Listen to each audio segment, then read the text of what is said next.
Hi, you should now have created an international marketing plan which outline the best possible way for your business into the foreign market that you chose.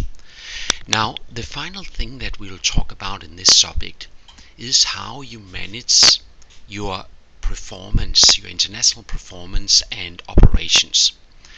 And you basically need to make sure that the plan that you created will now be followed.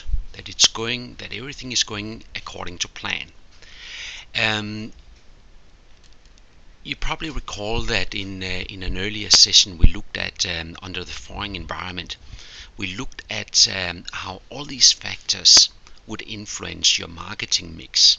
But all these factors, culture and the economy, political legal system, etc., will also influence your performance and operations internationally. Now, how big this section will be will for your international marketing plan will greatly depend on whether you are simply exporting or whether you are setting something up in a foreign country, like for example building a factory.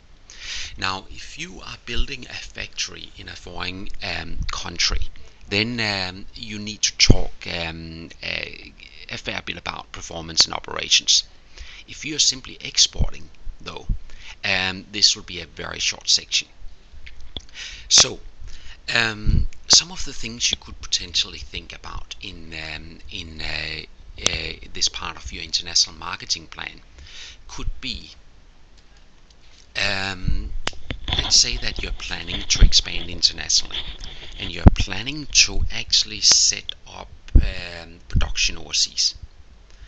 In that case, you got to think very carefully about where you want to locate your production plant. Now, you might already have talked about this earlier in the report, and if you have, then don't talk about it here again. Only cover it once. There's a bit of sort of gray areas and overlapping between the different sections. But if you have not yet talked about that, and if you are planning to set up a factory in a foreign country, then you should probably think about resources like labor. Do they have the right skills in the country that you're planning to expand into? What about access to raw materials and whatever else you need for your production? What about political stability in the country that you're going into?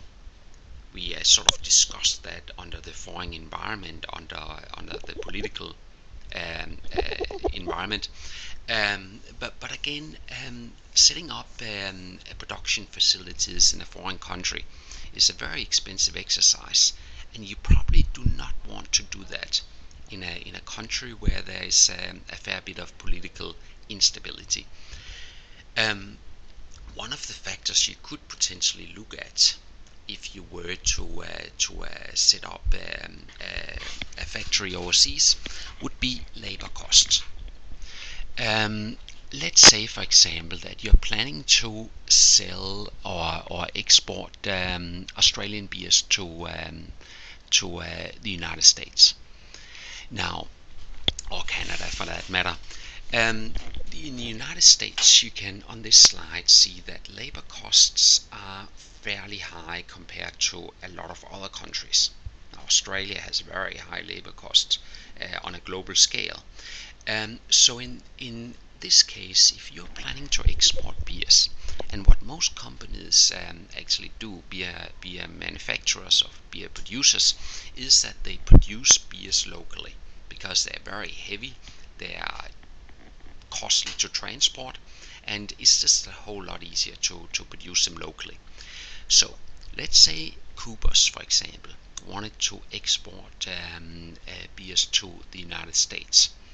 In that case, it could potentially be a good idea to locate a factory or a brewery in Mexico, simply because it's a whole lot cheaper. And the United States and Mexico have a free trade agreement, meaning that you can export the beers from Mexico to the United States with any taxes or tariffs. So you could save a lot of costs by locating production in Mexico as opposed to the United States or Canada for that matter. Um, so these are some of the things you might just want to talk a little bit about in case you are planning to set up something substantial overseas. Another thing that you probably talked about this earlier in the report anyway, but if you go into countries at sort of this end of the scale, there's some amazing opportunities. Quite often, if you go into to countries that are less developed, you can simply, if you can go in and get a slice of the market, you can over time simply let the rising tide sort of lift your boat. The economy is likely to grow, and your revenues and income will probably grow with the economy. So quite often it's easier to actually go into emerging markets than actually established markets, where competition is already very tough in many industries. Now, let's say that you are expanding overseas. Um, let's say that you're simply planning to do export, and you, for example, want to export an Australian product to say China.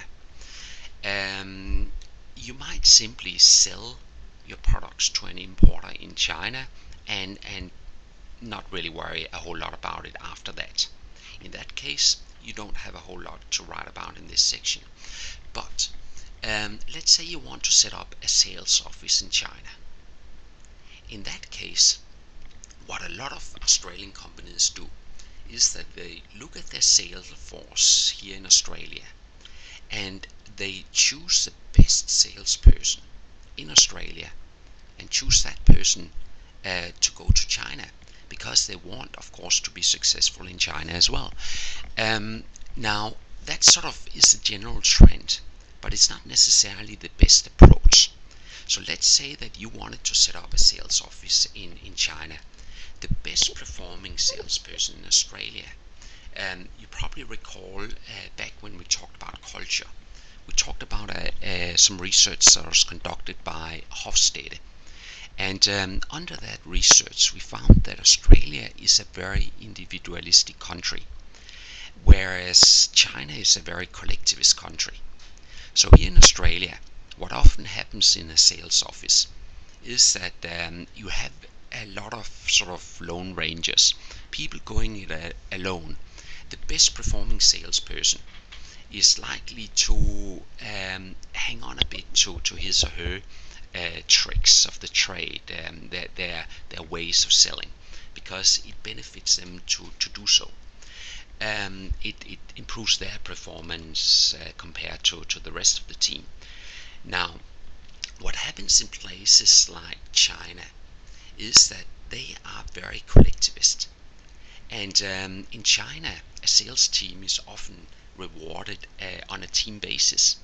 So here in Australia, the best performing salesperson will probably get a much higher salary than the rest of the sales team. Whereas in China, everyone in the team will get the same salary.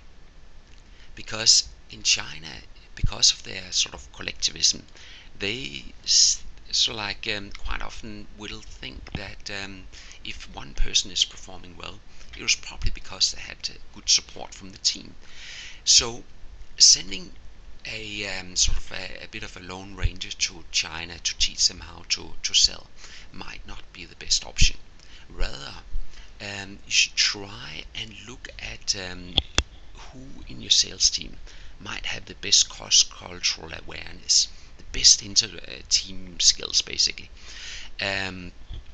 because that person is much more likely to work better with the Chinese.